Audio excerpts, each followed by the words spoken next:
Je suis sûr que je suis la seule personne sur cette application à vous donner exactement ce que font mes clients pour perdre du poids, pour avoir de nouveau confiance en eux et pour ne plus avoir peur d'enlever leur t-shirt devant leurs proches. Tu vas trouver ici le guide complet. Je peux vraiment pas faire mieux que ça. Tu es en surpoids. Je vais te donner dans cette vidéo le guide complet de ce que je donne à mes clients à faire. Littéralement, après cette vidéo, tu n'auras plus besoin d'aucune information pour te lancer. Tu n'auras plus besoin d'aucune information pour savoir comment perdre du poids. Je te promets que c'est cette vidéo dont tu as besoin. Ce guide complet va t'amener à ton objectif. Peut-être que tu sais déjà comment faire. Et ce qui est sûr et certain, c'est que tu ne sais pas comment est-ce que, une fois que tu as perdu, tu es censé garder ton niveau de sèche, ne pas tout reprendre à côté. Toi, tu es dans la situation où sûrement que tu t'invisibilises, dans le sens où tu ne fais plus d'efforts. Pour toi, être beau, être sec, être mince, ce n'est plus une possibilité dans ta tête, dans ton esprit, tu ne te vois plus que comme quelqu'un de gros. C'est un problème. Sûrement que d'ailleurs devant les gens, tu es dans le déni, tu mens, tu leur dis que si ça te convient, que ton corps te plaît et que c'est une situation qui te correspond, alors que ce n'est pas du tout le cas. Quand tu es seul devant ton miroir, tu te dégoûtes. Tu as déjà essayé plein de choses, tu as fait des régimes, tu as fait du sport, tu as fait des milliers de choses. Et pourtant, après avoir tout essayé, tu n'arrives pas à un résultat potable, un résultat qui te convient. Tu penses savoir quoi faire, mais en réalité, tu y vas à l'aveugle. Tu ne sais pas quelle chose mettre en place, tu ne sais pas quoi faire exactement, tu n'as pas de structure claire avec des données précises par rapport à ton cas. Et donc, tu y vas à l'aveugle, tu ne sais pas comment t'y prendre. Et pour s'y prendre correctement, il faut savoir comment est-ce qu'une perte de poids se structure. Ici, on va voir qu'elle se fait en 3 grandes parties, 3 grands processus à mettre en place qui auront un impact extrêmement grand sur ta perte de poids. Ces 3-là, c'est quoi? C'est tes hormones, ton métabolisme et ta nourriture. On va commencer par les hormones. Ton corps est une machine, elle a besoin de fonctionner de façon optimale pour perdre du poids. Ton gras, c'est quoi? Ce sont des cellules adipeuses qui se remplissent et qui se vident. Tu ne peux pas les supprimer, tu ne peux que les vider. Et pour le faire de façon correcte et optimale, tu as besoin d'avoir une santé hormonale qui est de fer. Mais tes hormones auront aussi un impact sur ta faim. Maintenant, comment les régler? Ça va être avec le sommeil et les micronutriments. Avoir un sommeil calibré, ça veut dire avoir un sommeil réparateur, un sommeil qui te permet de réparer tout ce que tu as dégradé dans ta journée. Et les micronutriments, ce sont la vitamine D, les oméga 3, tous ces compléments qui viennent te donner une bonne santé et qui au final ont un rôle de régulateur hormonal. Le corps humain cherche en permanence l'homéostasie, c'est-à-dire un équilibre interne. Le poids corporel est une variable régulée, comme la température ou la glycémie. Cette régulation passe principalement par des hormones. Quelles sont les hormones clés dans la régulation du poids? En premier, on a l'insuline, qui est une hormone anabolisante qui joue un rôle majeur dans le stockage des nutriments. Glucose, acides gras. Elle va stimuler la lipogénèse, qui est le stockage des graisses, et va inhiber la lipolyse, qui est le déstockage des graisses. Dans un contexte d'alimentation riche en glucides raffinés, on peut devenir résistant à l'insuline. On aura une glycémie élevée qui peut donner une hyperinsulinémie chronique qui va induire un stockage de graisse accentué surtout au niveau du ventre. Ensuite, on a la leptine. Elle a pour rôle de signaler à l'hypothalamus dans le cerveau l'état des réserves de graisse. Une leptine haute envoie comme signal j'ai assez de gras, donc une baisse de l'appétit et une hausse du métabolisme. Contrairement à une leptine basse qui veut dire je suis en déficit, donc une hausse de la faim et une baisse du métabolisme. En cas d'obésité, la leptine augmente mais le cerveau devient résistant à la leptine. Donc on continue à avoir faim en ayant des réserves de leptine qui sont pleines. Il faut aussi prendre en compte la gréline qui est l'hormone de la faim. Celle-ci va augmenter en période de jeûne et va diminuer après le repas. Il faut savoir qu'après une perte de poids, la gréline va augmenter de façon persistante, augmentant l'appétit. C'est d'ailleurs un facteur de rechute fréquent. Le cortisol, lui, c'est l'hormone du stress. En cas de stress chronique, à cause du travail, d'un manque de sommeil ou d'un déficit calorique agressif, le cortisol augmente. Il va favoriser la lipogénèse viscérale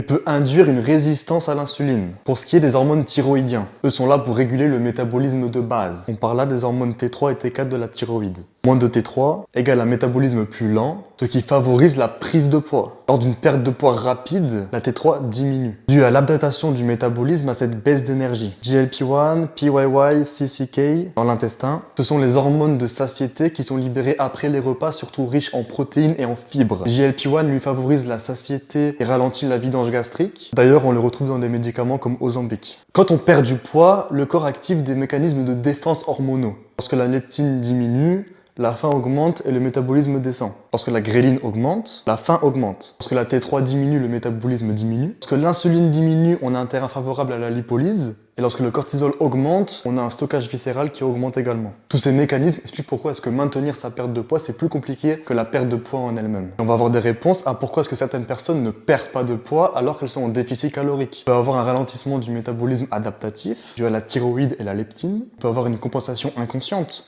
plus de fringales dû à la gréline. On a donc la cause du cortisol qui est élevé, qui va induire plus de graisse viscérale. On a également les cycles menstruels chez les femmes, qui vont induire des variations d'œstrogène et de progestérone, qui vont influencer la rétention d'eau, la faim et le métabolisme. La perte de poids durable n'est donc pas qu'une question de calories, mais surtout d'hormones à combattre. Pour résumer, les calories initient la perte et les hormones décident de la suite. Il faut donc réduire les facteurs de résistance hormonale et soutenir les hormones qui sont favorables à la satiété et à la lipolyse. Comment faire pour diminuer l'insuline, pour permettre au corps de brûler les graisses? Il faut réduire les glucides à indice glycémique élevé, prioriser les glucides complexes et fibreux, ajouter des lipides sains et des protéines à chaque repas qui va ralentir l'absorption du glucose. Manger moins souvent, réduire à 2 repas par jour pour avoir moins de pics d'insuline et donc améliorer sa sensibilité à l'insuline. Maintenant, comment faire pour réduire sa faim biologique pour tenir dans le temps? Ingérer des protéines en priorité le matin pour induire une forte réponse de la GLP-1 et de la PYY. Implémenter des fibres à chaque repas qui va retarder la vidange gastrique et renforcer la satiété.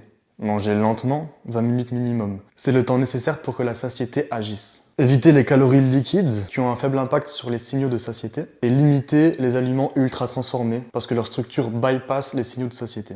Ensuite, comment faire pour éviter la compensation hormonale qui pousse à trop manger? Cible 7 à 9 heures de sommeil tous les jours. Un sommeil réparateur en se couchant à heure régulière. Évite les écrans 1 heure avant le coucher. Tu vas avoir une baisse du cortisol et une augmentation de la mélatonine. Tu peux dîner léger au moins 2 heures avant le coucher pour avoir une meilleure qualité de sommeil. Tu peux t'exposer à la lumière naturelle le matin pour réguler ton cycle circadien. Et si tu peux, c'est intéressant de faire des siestes flash de 20 à 30 minutes l'après-midi pour réduire ton stress hormonal. Comment faire pour apaiser le système nerveux et éviter les signaux de famine? Tu peux t'amuser avec la méditation et la cohérence cardiaque qui va diminuer le cortisol. Favoriser des activités calmes au quotidien, la lecture, la marche. Surtout, éviter les diètes trop restrictives en dessous de ton métabolisme de base et ne pas t'entraîner à fond tous les jours. Ne pas aller à l'échec parce que ça va te créer un stress chronique. Comment activer les hormones brûle-graisse sans détruire la masse musculaire? Pour construire du muscle, donc la musculation, ton corps doit créer de la testostérone et de l'hormone de croissance. C'est lors de tes phases de sommeil profond que tu as tes pics d'hormones de croissance, donc il faut dormir suffisamment. Également, avoir une alimentation riche en zinc, magnésium et cholestérol naturel te donne un réel soutien hormonal naturel. Œuf entier tous les jours, chocolat noir. Pour résumer, avec une bonne nutrition, tu peux diminuer ton insuline, augmenter ta GLP-1 et diminuer ta gréline. Avec un bon sommeil, tu peux diminuer ta gréline, augmenter ta leptine et ton hormone de croissance. Avec une bonne activité physique, augmenter ton hormone de croissance, ta testostérone et ta noradrénaline. Avec une bonne gestion du stress, tu peux diminuer ton cortisol. Et avec un bon rythme de vie, tu peux diminuer ton insuline et avoir une meilleure sensibilité hormonale. Si tu n'as pas déjà ça qui est calibré dans ta vie, tu ne pourras pas passer à la suite. Tout ce que tu mettras en place sur la nourriture et dépenses sera inutile parce que les bases ne seront pas là. Pour ce qui est de la deuxième grande partie, c'est ton métabolisme, c'est ta dépense métabolique. Et pour savoir comment celle-ci fonctionne, je t'ai fait une vidéo entière. Envoie juste métabolisme sur Instagram en DM et tu vas la recevoir directement. Elle est trop longue pour que je la fasse encore une fois ici devant la caméra. Pour ce qui est de la troisième grande partie, du coup, on attaque la nourriture. Ah, la nourriture. Alors voilà les principes d'ordre d'importance de ce que tu dois mettre en place dans la nourriture. Premièrement, c'est ta balance énergétique. Ça veut dire manger moins que ce que tu consommes.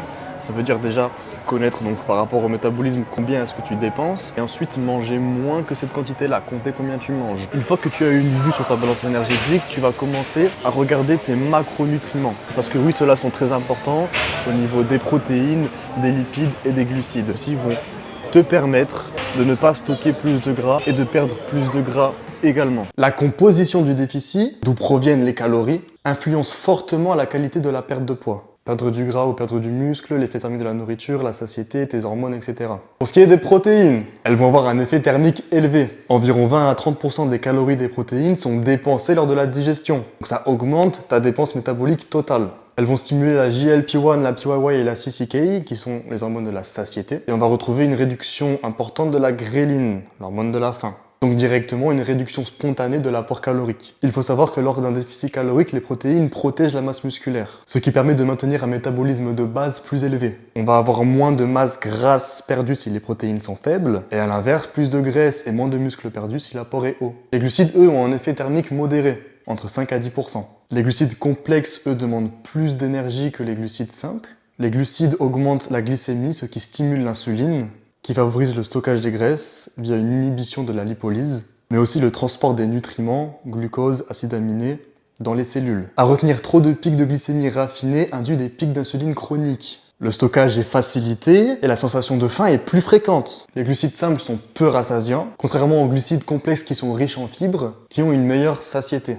Lente absorption, volume plus élevé. Ils ne font pas grossir en soi, mais un apport élevé en glucides simples rend la perte de poids plus compliquée à gérer. Enfin les lipides, eux ils ont une TEF basse, seulement 2 à 3%. On a une digestion qui est facile, mais également un stockage qui est facile. Mais on en a besoin. Ils sont essentiels pour la synthèse des hormones stéroïdiennes, testostérone, œstrogène, cortisol, pour la production de bile qui sert à digérer les graisses, et pour l'absorption des vitamines liposolubles. A, D, K, E. Trop peu de lipides donnent une chute de la testostérone, des problèmes de cheveux et hormonaux. Il faut aussi savoir que certains acides gras, comme les oméga 3, ont un effet rassasiant, et bien évidemment moins marqué que les protéines et les fibres. Attention au mythe de « on stocke tout ce qu'on mange en gras », car le stockage des graisses alimentaires dépend uniquement de son contexte hormonal. Si l'insuline est basse, le stockage est moins actif. En conclusion, les macronutriments sont des leviers métaboliques, pas seulement des calories.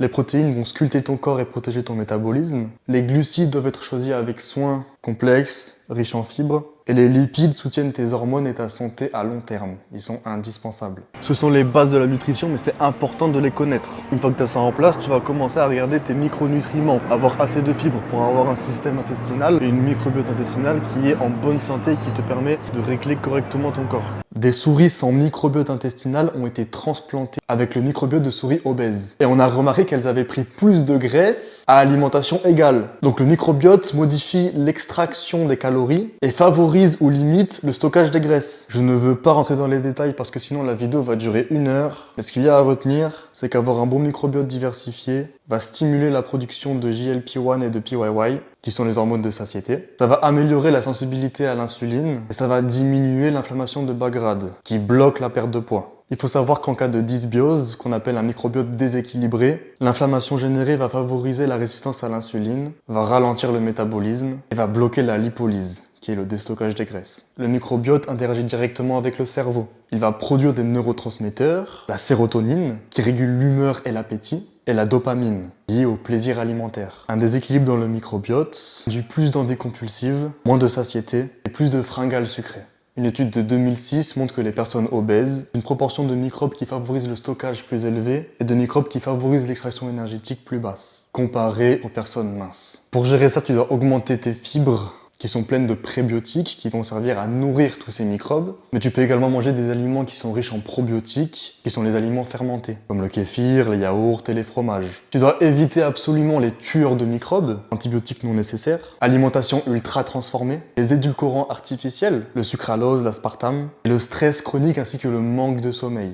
Il faut aussi savoir qu'une activité physique régulière va augmenter la diversité de tes microbes, et un sommeil régulé favorise une synchronisation des microbes avec le cycle jour-nuit, qui permet une meilleure régulation métabolique. Retiens que ton microbiote va influencer ton appétit, ton absorption des calories, ta réponse hormonale et ton inflammation. Un bon microbiote va agir comme un booster métabolique. Et ce qui est bien, c'est qu'il est modulable en seulement quelques semaines. Il y a l'alimentation, le mode de vie et une supplémentation ciblée en probiotiques et en fibres. Et maintenant, une fois que tout ça est compris, tu vas mettre en place ce qu'on appelle le jeûne intermittent. Ça veut dire que tu vas manger seulement un premier repas à midi qui fait environ 600 calories et un deuxième repas qui va compléter ce qui te manque de calories de la journée le soir. Ça va te permettre de ne pas avoir faim, d'être sûr de ne pas abandonner parce que tu n'es pas frustré. Le jeûne en plus c'est bon pour le corps, niveau hormonal également, donc on se retrouve avec la première partie et ça rentre parfaitement dans une stratégie d'adaptation de nutrition dans la vie active. Le jeûne intermittent va permettre une réduction de l'insuline. Après 12 heures de jeûne, l'insuline diminue nettement, donc moins d'insuline, plus de lipolyse, avec forcément une meilleure sensibilité à l'insuline par la suite. Le jeûne augmente naturellement la sécrétion d'hormones de croissance, qui préservent la masse musculaire, favorise la lipolyse encore une fois, qui est le déstockage des graisses, et qui stimule la mobilisation des acides gras. Ce qui est intéressant, c'est qu'on a une flexibilité métabolique avec le jeûne intermittent. Le corps passe plus vite du glucose aux acides gras, comme carburant. Il augmente l'utilisation des acides gras libres et des corps cétoniques, ce qui va directement favoriser la combustion des graisses. Sur le côté stratégie, une fenêtre alimentaire plus réduite signifie moins d'occasions de grignoter.